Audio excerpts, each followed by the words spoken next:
વિડીયોમાં આપણે વાત કરીશું કે ઘરે બેઠા રેશન કાર્ડની અંદર ઈ કેવાયસી કેવી રીતે કરી શકાય।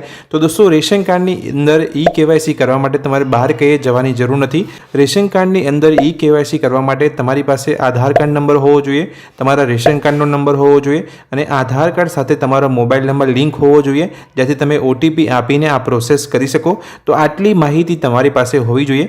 તો હવે હું તમને મારી મોબાઈલની સ્ક્રીન પર લઈ જાઉં અને તમને બતાવું કે તમારે કઈ કઈ એપ્લિકેશનની સૌપ્રથમ તો જરૂર પડશે। તો રાશન કાર્ડની અંદર ઈ કેવાયસી કરવા માટે સૌપ્રથમ તો બે એપ્લિકેશનની તમારે જરૂર પડશે। સૌપ્રથમ એપ્લિકેશનની વાત કરું, પહેલી એપ્લિકેશન છે માય રાશન ગુજરાત।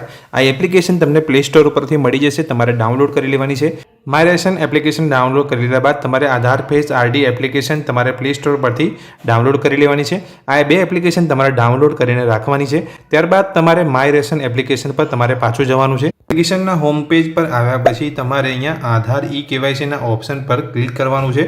રેશન કાર્ડની અંદર ઈ કેવાયસી કરવા માટે જેવું તમે આધાર ઈ કેવાયસીના ઓપ્શન પર ક્લિક કરશો એટલે રેશન કાર્ડ ઈ કેવાયસી કેવી રીતે કરવું તેને લગતી તમામ માહિતી અહીંયા લખેલી છે। આ બધી તમારે વાંચી હોય તો વાંચી જવાની છે। ત્યારબાદ તમારે ઉપર મેં સૂચનાઓ વાંચી છે તેની પર તમારે કોલમ પર તમારે ટિક કરવાનું છે અને કાર્ડની વિગતો મેળવો તેની પર તમારે ક્લિક કરવાનું છે। જેવું તમે કાર્ડની વિગતો મેળવો પર ક્લિક કરશો એટલે આ પ્રકારનો મેસેજ તમને જોવા મળશે કે તમારું રેશન કાર્ડ પ્રોફાઇલ સાથે લિંક નથી। તો લિંક કરવા માટે તમારે તમારું રેશન કાર્ડ લિંક કરો તે ઓપ્શન પર તમારે ક્લિક કરવાનું રહેશે। જેવું તમે તમારું રેશન કાર્ડ લિંક કરો પર ક્લિક કરશો એટલે તમારો રેશન કાર્ડ નંબર માગવામાં આવશે અને તમારું જે પણ આધાર કાર્ડ છે તેની પાછળના જે 4 અંક છે એ તમને અહીંયા માગવામાં આવશે, એ તમારે અહીંયા લખી લેવાના છે અને એટલું કર્યા બાદ તમારે અહીંયા તમારું રેશન કાર્ડ લિંક કરો પર તમારે ક્લિક કરવાનું છે। જેવો તમે તમારું રેશન કાર્ડ નંબર અને આધાર કાર્ડના પાછળના જે 4 અંક છે એ લખ્યા બાદ તમે જેવું રેશન કાર્ડ લિંક કરો પર ક્લિક કરશો એટલે જે તમારું આધાર કાર્ડ હશે તેની સાથે જે મોબાઈલ નંબર લિંક હશે તેની પર એક ઓટીપી આવશે જે તમારે અહીંયા એન્ટર કરવાનો છે।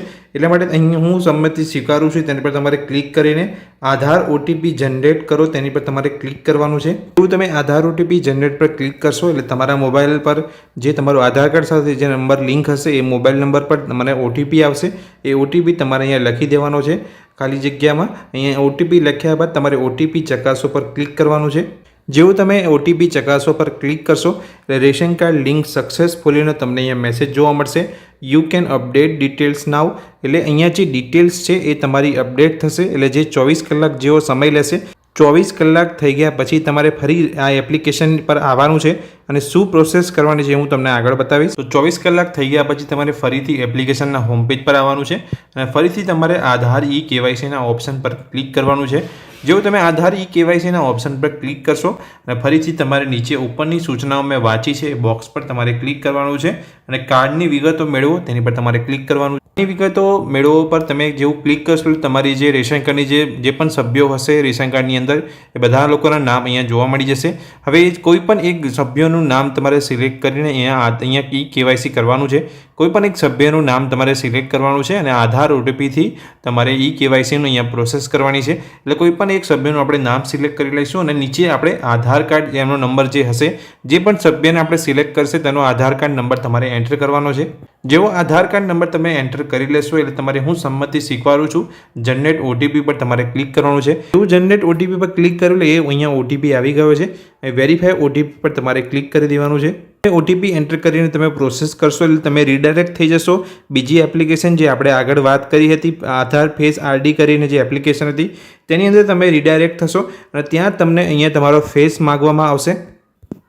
અહીં તમને તમારો જે ફેસ છે એ તમારે અહીંયા બતાવવાનો રહેશે। ફેસ જેવો તમે બતાવશો એટલે ફેસ નોટ ડિટેક્ટરનો જે ઓપ્શન છે તમને તમારે કમ્પ્લીટ ફેસને સેન્ટરમાં રાખવાનો છે। તમે લાલ કલરનું એટલે લીલા કલરનું જેવું આગળ સર્કલ થશે એટલે તમારો ફેસ એક્ઝેક્ટ અંદર સેન્ટરમાં આવી જશે એટલે જે પ્રોસેસ છે એ અહીંયા ટીક થઈ જશે। પ્રોસેસ કમ્પ્લીટ થઈ જતાં તમારી ડિટેલ્સ તમને અહીંયા જોવા મળી જશે, એ તમારે ચેક કરી લેવાની છે રેશન કાર્ડની જે ડિટેલ્સ છે અને તમારા જે સભ્યોની છે એ પણ ડિટેલ્સ તમારે અહીંયા રેશન કાર્ડની બરાબર છે કે નહીં એ ચેક કરી લેવાનું છે।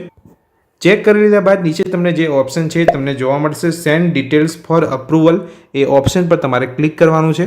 સેન્ડ ડિટેલ્સ ફોર અપ્રુવલ પર ક્લિક કરતાં તમને આ પ્રકારનો મેસેજ જોવા મળશે. Request send to concern supply office four approval. આ પ્રકારનો મેસેજ તમને જોવા મળશે. એટલે તમારી ઈ કેવાયસીની પ્રોસેસ અહીંયા પતી ગઈ છે. ઈ કેવાયસી તમારું અહીંયા પ્રોસેસમાં જતું રહ્યું છે. એટલે અહીંયા ઈ કેવાયસી તમારું થઈ ગયું છે. તો દોસ્તો આ પ્રકારની જે પ્રોસેસ છે મેં તમને વાત કરી. અહીંયા તમારે કંઈ પણ બહાર જઈને તમારું ઈ કેવાયસી કરાવવાની જરૂર નથી. આ વિડીયોની અંદર મેં તમને માહિતી આપી સ્ટેપ બાય સ્ટેપ કે તમે ઘરે બેઠા રેશન કાર્ડની અંદર ઈ કેવાયસી કેવી રીતે કરાવી શકો છો. આ માહિતી જો તમને ગમી હોય તો વિડીયોને લાઇક કરજો. ચેનલ પર નવા છો તો ચેનલને સબસ્ક્રાઇબ કરી લેજો. Thank you.